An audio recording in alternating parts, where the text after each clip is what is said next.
मेष राशि वाले बंधुओं, आप सभी का बहुत बहुत स्वागत है, हृदय से अभिनंदन है, आभार है। मेष मंथन भिंड यूट्यूब चैनल में। तो मेष राशि वालों, जरा ध्यान से सुनिए। अगले 3 से 5 दिनों में उल्टी गंगा बहने वाली है। जी हाँ बंधुओं, उल्टी गंगा बहने का मतलब यह है कि जीवन में अब कुछ ऐसा होगा जिससे कि आपको आश्चर्य होगा, अद्भुत बदलाव होंगे, कुछ बड़े परिवर्तन होंगे। समय और काल बहुत ही विशेष है। कहने का मतलब यह है कि ग्रह स्थितियां कुछ इस प्रकार की बनी हैं कि एक ही राशि में, एक ही भाव में सूर्य, चंद्र, मंगल और बुध आकर बैठ गए हैं। चारों के चारों देवता हैं। हालांकि सूर्य नीच के अवश्य हैं, परंतु फिर भी देखा जाए तो यह योग अच्छा है, क्योंकि चारों के चारों देव ग्रह हैं, मित्र ग्रह हैं और एक साथ बैठते हैं तो कहीं ना कहीं आपको लाभ ही पहुंचाएंगे। साथ ही साथ कुछ ऐसे विशेष और भी ग्रह योग हैं, जैसे कि गुरु की बात करें तो वो भी उच्च के हैं। और यह समय और काल जिसे नहीं भूलना चाहिए, यह बहुत महत्वपूर्ण है, जब माता लक्ष्मी की शक्ति का जागरण हुआ है और नारायण श्री हरि विष्णु के साथ माता लक्ष्मी आपके घर में प्रवेश करने के लिए तैयार बैठी हैं। अब ऐसे में आपको कुछ जरूरी सावधानियां अवश्य रखनी होंगी। याद रखना कि देवी देवता किसी के जीवन में, किसी के घर में तभी प्रवेश करते हैं जब उनके अनुकूल वातावरण होता है। हालांकि ठीक इसके विपरीत पिशाची शक्तियां, जो प्रेत, पिशाच और नकारात्मक ऊर्जाएं होती हैं, वे वातावरण अपने अनुसार बना देती हैं। चाहे अच्छा वातावरण हो, वहां पर भी यदि ये शक्तियां प्रवेश कर जाएं तो उसे दूषित कर देती हैं। देवताओं को मेहनत करके लाना पड़ता है, भूतों को लाने के लिए कोई मेहनत नहीं करनी है, वो खुद ही चले आते हैं धड़धड़ाते हुए और जीवन बर्बाद कर देते हैं। ये आप खुद भी इस चीज का अनुभव कर चुके हैं। कैसे और कब, ये हम आगे आपको बताएंगे। फिलहाल आपको हम बताएंगे 3 ऐसे विशेष महा उपाय और 3 ही सावधानियां, जिन्हें आपको आने वाले 3 से 5 दिनों तक बहुत केयरफुली, बहुत ही सावधानी से समझना है और अपने जीवन में उतारना है। इससे देवताओं के लिए वातावरण निर्मित होगा और आप गजब का परिवर्तन कुछ ही दिनों में अपने जीवन में महसूस करेंगे। इसी के साथ साथ 5 बड़ी भविष्यवाणियां जो आपके व्यक्तिगत जीवन से जुड़ी हुई हैं, और हमने कोशिश यह की है, आकलन इस प्रकार से किया जाए, महामाई के द्वारा दिए गए विचार, उनके द्वारा दी गई अनुभूतियों को भी इन भविष्यवाणियों में शामिल किया जाए, ताकि ये भविष्यवाणियां 70 से 80%, कभी कभी तो 90% तक आपके जीवन से मैच कर जाएं। जी हाँ बंधुओं, बहुत ही महत्वपूर्ण कार्यक्रम है। भविष्यवाणियों से आपको आगे के निर्णय कैसे लेने हैं, इस बात में मदद मिलेगी, यानी कि क्या करना है, क्या नहीं करना है, यह जानने में मदद मिलेगी। क्योंकि आने वाला जो समय है, यानी 5 से 7 दिन के बाद जो समय और काल आएगा, वह आपके जीवन में परिवर्तन का समय होगा। कह सकते हैं कि दीपावली समाप्त होने के बाद जीवन में परिवर्तन की शुरुआत होगी। शुभ है, अशुभ है, यह तो आपके द्वारा लिए गए निर्णय, आपके क्रियाबल, आपके प्रारब्ध और आपके ग्रह नक्षत्र तय करेंगे। लेकिन हम आपको स्टेप बाय स्टेप गाइड अवश्य करते रहेंगे, चिंता की कोई आवश्यकता नहीं है। बुरा होगा समय, उसे भी अनुकूल में बदल देंगे, ठीक है, माई की कृपा से और उनके आशीर्वाद से। इसी के साथ साथ ये उपाय और क्रियाएं हैं जो हम आपको बताने वाले हैं, पूर्ण रूप से वैदिक उपाय हैं, शास्त्रीय पद्धतियों पर आधारित हैं। इन्हें जीवन में उतार लेना है और देखिए कैसे अभूतपूर्व परिवर्तन भविष्यवाणियों की मदद से रोड मैप मिल गया, और हम आपके जीवन में सकारात्मकता लाने के लिए माई की दिव्य कृपा पहुंचाने का विशेष प्रयास भी करेंगे। और चाहिए ही क्या, जीवन में जब देवताओं का साथ मिल जाए, भाग्य भी साथ देने लग जाए और मनोबल भी ऊंचा हो जाए, तो इंसान महाभारत का युद्ध भी जीत सकता है। अर्जुन इस बात का उदाहरण है। भगवान का साथ मिलने से, मनोबल ऊंचा होने से, कमजोर सेना होने के बावजूद भी, विपरीत परिस्थितियां होने के बावजूद भी महाभारत का युद्ध पांडवों ने जीत लिया।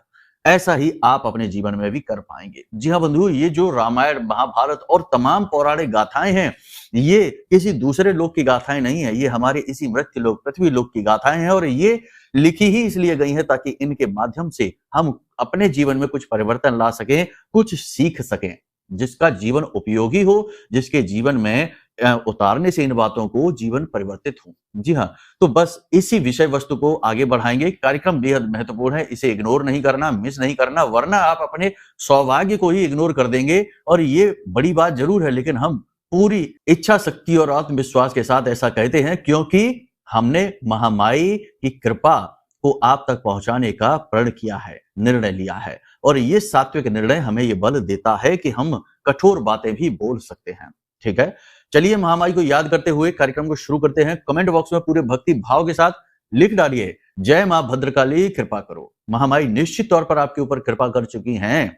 तभी आपको स्टेप बाय स्टेप गाइड किया जा रहा है और यह कार्यक्रम एक नई कड़ी के रूप में आपके जीवन में आया है।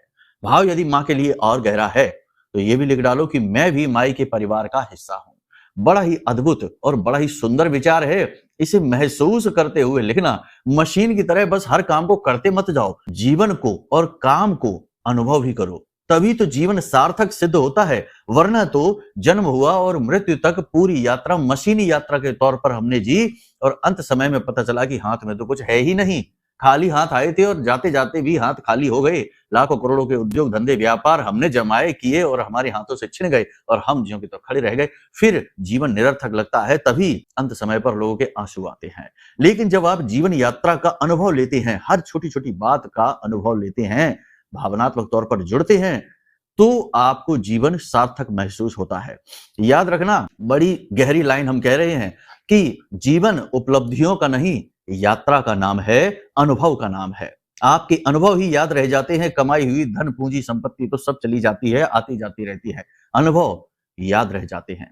ठीक है, इसीलिए कहते हैं कि भाव के साथ याद करते हुए अनुभव से माई को ये बात लिखो। ऐसा लिखो कि जैसे माई इसे पढ़ने वाली हैं और फिर जब माई पढ़ेंगी तो वो द्रवित होंगी, उनकी दृष्टि आपके ऊपर पड़ेगी और फिर ना केवल जन्म बल्कि मृत्यु भी सफल होगी। ठीक है, चलिए बंधुओं, अपने मूल विषय को शुरू करते हैं। बात करते हैं भविष्यवाणियों की, फिर बात करेंगे उपाय और क्रियाओं की। जय माई की। बंधुओं, ज्योतिष और तंत्र विद्या के क्षेत्र में आचार्य अमित एक जाना माना नाम है।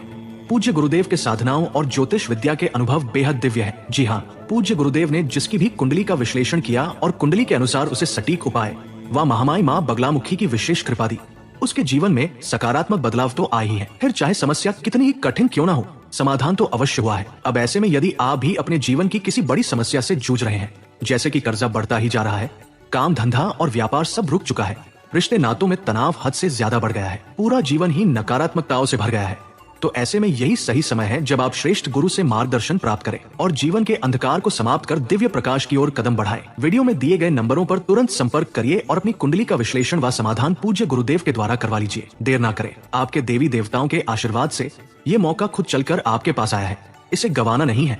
अभी फोन करें और गुरुदेव से मार्गदर्शन प्राप्त करें। महामाई आपका कल्याण करें। धन्यवाद। सबसे पहले आपको हम बता दें कि आपका जो आने वाला समय है, यह परिवर्तन का समय है, खास समय है।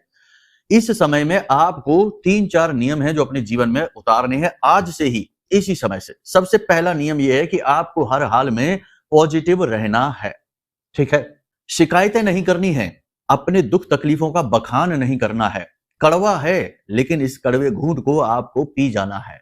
किसी के सामने दुखड़े नहीं रोना है, पॉजिटिव रहना है। आने वाला समय बहुत ही अच्छा है, इस बात का मजबूती से भाव अपने मन में उत्पन्न कर लेना है और देवी देवता आपके साथ हैं, इस बात का भी आपको भरोसा अपने मन में उत्पन्न करना होगा। पूजा पाठ अनुष्ठान करेंगे, भक्ति करेंगे, उपाय करेंगे और इनके लाभ और अनुभूतियां भी आप अनुभव करेंगे। जीवन की निरर्थकता आपको व्याकुल करेगी। जी हां, रिश्तों नातों का खोखलापन, मेहनत के पीछे जो आपने दिमाग लगाया, मेहनत की और उसमें भी कोई फल ना निकला, यानी कर्मों यानी क्रियाओं का भी खोखलापन, दुनिया का ही खोखलापन आपके सामने आएगा, जिससे आपका मन व्याकुल होगा। और अब इस जीवन को सार्थक बनाने के लिए आप कुछ ऐसा करना चाहते हैं जिससे कि आपका जन्म ही सफल हो जाए, यानी कि भक्ति करना चाहते हैं, भाव लाना चाहते हैं, देवता से जुड़ना चाहते हैं और यह बहुत ही अच्छी बात है। यानी अब आप गंभीर मार्ग पर चल रहे हैं और ऐसे भाव आपके मन में इसलिए भी उत्पन्न हो रहे हैं क्योंकि गुरु उच्च के हैं और ये धर्म को जागृत करते हैं। ठीक है, किसी भी बात के लिए जिद ना करें, अड़े ना अपनी बात पर। जब भी किसी से बात कर रहे हो, क्योंकि इस समय और काल पर आप लोगों के साथ बैठेंगे, बातें करेंगे, चर्चाएं करेंगे, आपको सब कुछ पता रहेगा कि यह इंसान आपसे औपचारिकता दिखा रहा है, बातें कर रहा है, बस प्रेम भी दिखा रहा है तो झूठा है, सच्चा नहीं है। खोखलापन आपको स्पष्ट दिख रहा है क्योंकि अब आपके अंदर जागृति आ रही है, समझ आ रही है। इसका मतलब ये नहीं कि आप पहले ना समझ थे, नहीं। दुनियादारी की समझ होना अलग बात है और एक आध्यात्मिक समझ होना अलग बात है। यह धीरे धीरे जीवन के कठोर अनुभवों से ही आती है। आप देखिए, वाल्मीकि का उदाहरण देखिए, कालिदास का उदाहरण देखिए, जीवन की कठोरता को देखने के बाद ही सार्थकता की ओर कदम बढ़ाया, अनुभव आए। आपको भी ऐसा ही अनुभव होगा। फिर आप किसी भी बात को लेकर जिद न करें, बहस में दूसरों को जीत जाने दो। दूसरों का अपना मन भर लेने दो, उन्हें जो कहना है कह लेने दो। किसी के कहने से कोई अंतर नहीं पड़ जाता, कोई फर्क नहीं पड़ जाता। वास्तविकता वास्तविकता ही रहती है और आपको पता है कि आप कौन हैं, क्या कर रहे हैं, क्या गलत और क्या सही है, आप अच्छी तरह से जानते हैं। तो दूसरे के ओपिनियन, राय, सलाह, मशवरा का ज्यादा अंतर आपके ऊपर नहीं पड़ना चाहिए। ठीक है, बातों पर नहीं अड़ना है, खुद को साबित करने के लिए मेहनत प्रयास नहीं करने हैं। प्रशासनिक कार्यों में अड़चने आएंगी, पेपर वर्क, डॉक्यूमेंट वगैरह में अड़चने आएंगी, घूस रिश्वत देने तक की नौबत आ सकती है। जब जैसा समय हो तब तैसा बुद्धिमानी पूर्ण फैसला लेना। नैतिकता और अनैतिकता के चक्कर में पड़कर कहीं अपना काम ना बिगाड़ लेना, क्योंकि याद रखना कि आप इस संसार के संचालक नहीं हैं, आप तो इस संसार के एक छोटे से पुर्जा मात्र हैं। यदि कहीं कुछ ऊंच नीच करनी ही पड़ेगी तो करनी ही पड़ेगी। आप समझिए, ये बड़ी बात है। वैसे तो लोग धर्मगुरु अक्सर ये कहते पाए जाते हैं कि हमेशा अच्छे कर्म करो, लेकिन हम ये कहते हैं कि अगर कहीं कोई नेगेटिव नकारात्मक कर्म आपको आड़े आ रहा है, विधि ने लिख दिया है तो करना ही पड़ेगा, पीछे नहीं हट सकते।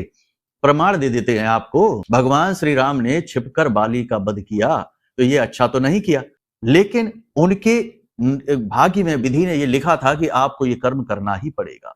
अर्जुन ने अपने रिश्तेदारों के ऊपर ही बाण चलाए, उन्हें ही प्राण पखेरु किया, लेकिन अच्छा तो नहीं किया, नैतिकता के नाते देखे, लेकिन तब भी ये समय की मांग थी। तो ऐसे ही हम आपसे कह रहे हैं कि जो समय की मांग हो उसके अनुसार निर्णय लेना, अच्छे बुरे के फेर में पड़कर कहीं अपना काम ना खराब कर लेना। जी हाँ, अब एक सबसे महत्वपूर्ण बात, भरोसा केवल स्वयं पर करना है, दूसरों पर नहीं करना। जैसे ही करेंगे धोखा मिलेगा। मन में थोड़ी बहुत निराशा आपको रह सकती है, क्योंकि आप वो चीजें जान गए हैं इस संसार के बारे में जो कि सामान्य तौर पर लोग नहीं जानते हैं। यानी कि कड़वाहट बाहर आ चुकी है संसार की, तो ये कड़वाहट आपके मन को भी कड़वा और मैला सा कर रही है। थोड़ी बहुत नेगेटिविटी आपके मन पर हावी रहेगी। थोड़ा सा शारीरिक स्वास्थ्य भी आपका कमजोर सा रहेगा, यानी कि शरीर में काम करने की इच्छा नहीं होगी, भारीपन रहेगा, थकावट सी रहेगी, आराम करने का मन करेगा। इसकी वजह से आप काम टाल सकते हैं और अपना नुकसान स्वतः ही कर सकते हैं। कोई कीमती चीज आपकी खो सकती है, डॉक्यूमेंट वगैरह आपके कागजी जो जरूरी काम है, कागज हैं, वो आपके खो सकते हैं, संभल कर रहें। हस्ताक्षर किसी भी डॉक्यूमेंट पर बड़ा सोच समझ कर करें। आमदनी की कमी और खर्चा अधिक होने की वजह से जो तालमेल बिगड़ा हुआ है आर्थिक स्थिति का, वह आपको परेशान करेगा। इसकी वजह से आप थोड़े से टेंशन में जरूर रहेंगे। आप उपाय और क्रियाएं, पूजा पाठ जो कर रहे हैं उसका लाभ तो आपको मिल रहा है, थोड़ा ही सही लेकिन मिल रहा है। इस बात से थोड़ी सी राहत अवश्य महसूस करेंगे और इसी की वजह से धर्म के प्रति रुझान भी आपका बढ़ रहा है। चुनौतियों का सामना, जो आपके जीवन में चुनौती है, इस चुनौती का सामना करने के लिए नई योजनाएं बनाएंगे और इससे बाहर निकलने का मार्ग ढूंढ ही लेंगे।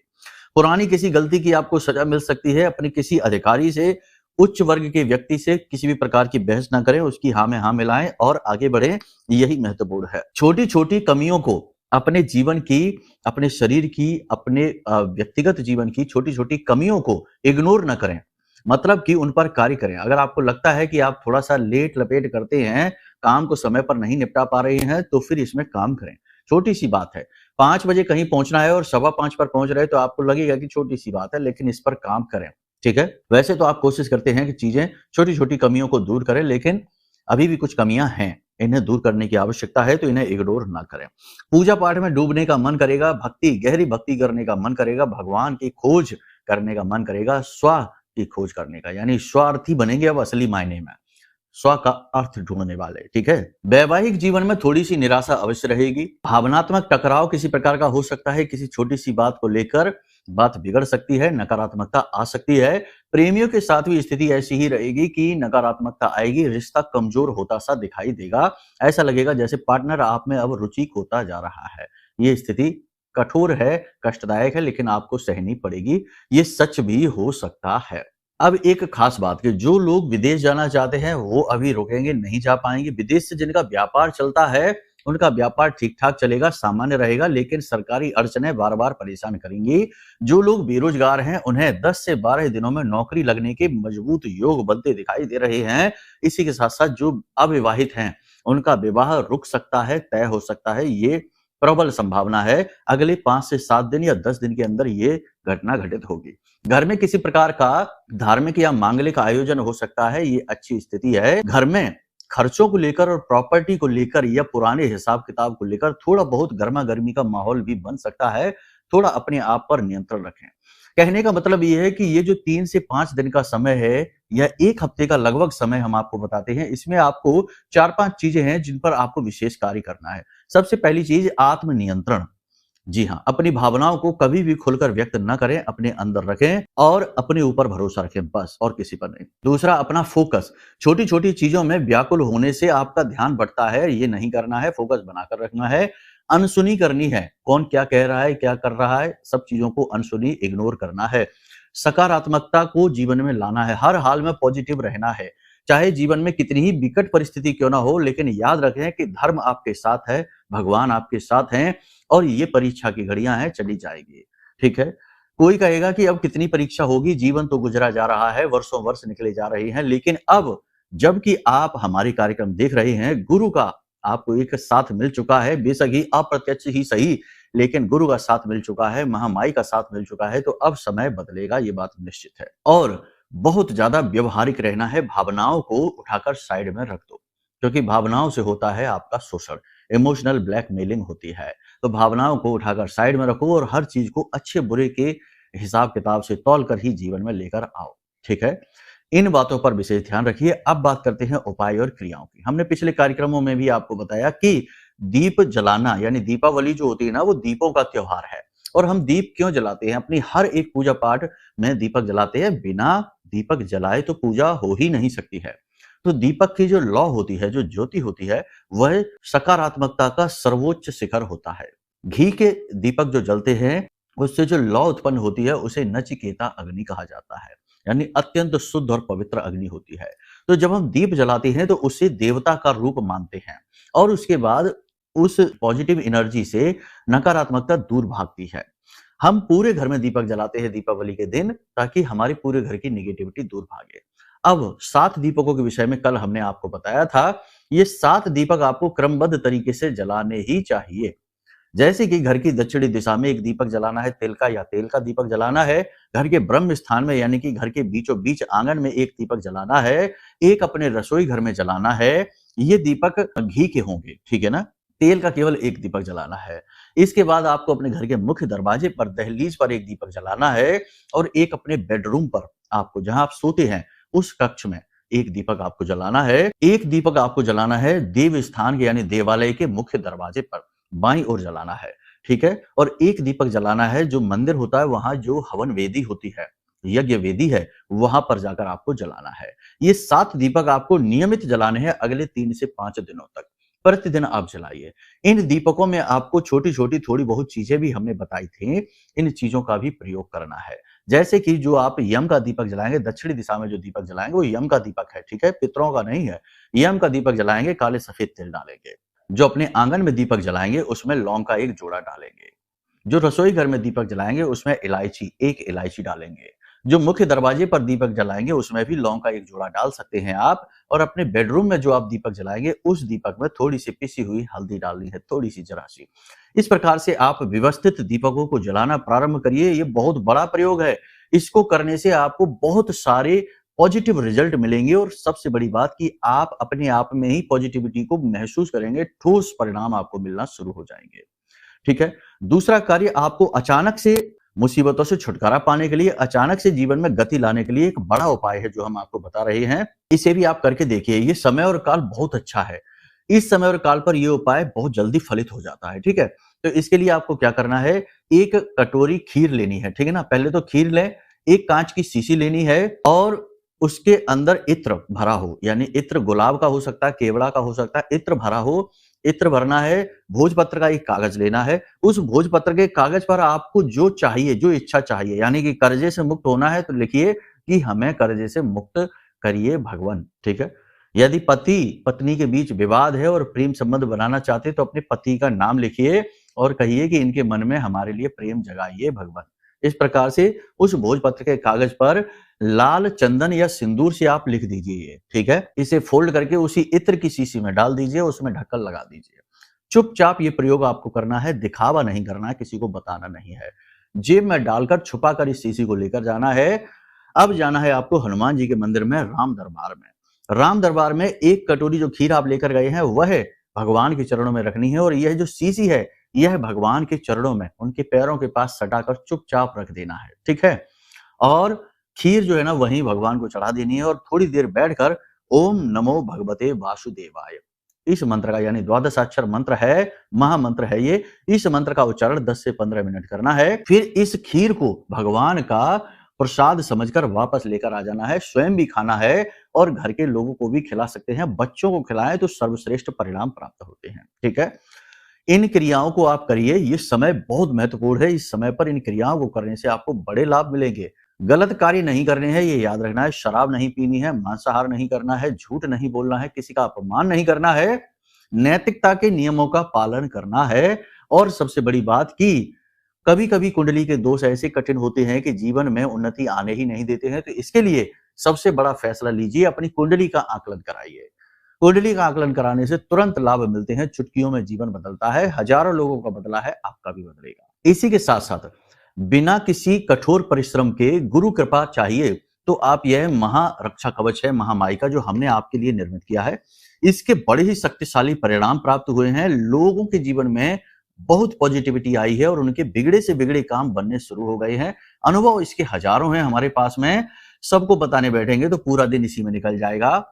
आप एक काम कर सकते हैं कि इस महारक्षा कवच को ऑर्डर कर सकते हैं, साथ ही साथ अपनी कुंडली का भी आकलन करा सकते हैं। दोनों कार्य एक साथ करेंगे तो कुंडली के दोषों के अनुसार उपाय मिल जाएंगे, साथ ही देवी की सीधी कृपा आप तक पहुंचेगी और यह सिद्ध रक्षा कवच आपको हर प्रकार की नेगेटिविटी से बचाएगा, किए कराए टोना टोटका से बचाएगा। फिर देखते हैं कि कैसे आपका उद्धार नहीं होता, कैसे परेशानियों से मुक्ति प्राप्त नहीं होती है। ठीक है, तो निर्णय आप लीजिए। हम आपके जीवन में दैवी कृपा लाने के लिए और आपके जीवन को सकारात्मक बनाने के लिए पूर्ण रूप से तैयार हैं, तत्पर हैं।